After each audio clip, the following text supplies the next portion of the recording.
$250 dan $350 qaysi igroviy telefonni olganim yaxshi? Yangi modellardan Nubia Neo 3GT, Infinix GT30 modellarini sotib olsanglar bo'ladi. Bular 60 yoki 90 FPS ushlaydi. Ishlatilgan telefonlardan bo'lsa, Red Magic 7 Pro va hamda Xiaomi 13T Pro va Xiaomi 14T modellarini sotib olsanglar bo'ladi. $400 dan $550 qanaqa igroviy telefon sotib olsam bo'ladi? Yangi telefonlardan Infinix GT50 Pro, Oppo K13 Turbo Pro modeli, OnePlus modellaridan bo'lsa Turbo 6, Ice 6 ta hamda Ice 6 ni o'zi, IQ modellaridan bo'ladigan bo'lsa Neo 11 hamda Z11 Turbo modellarini sotib olsanglar bo'ladi.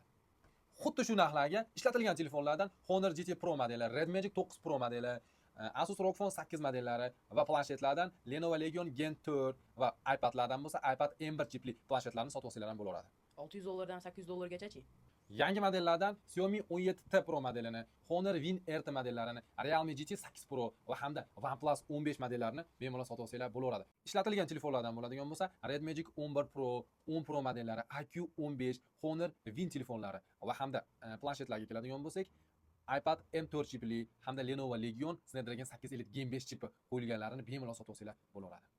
$800 dan $1200-$1300 eng zo'r qaysi telefonlar sotib olaman igroviy? Oho, ular bo'ladigan bo'lsa dunyodagi eng kuchli prosessorli va chidamli planshet va telefonlar sotib olsanglar bo'laveradi.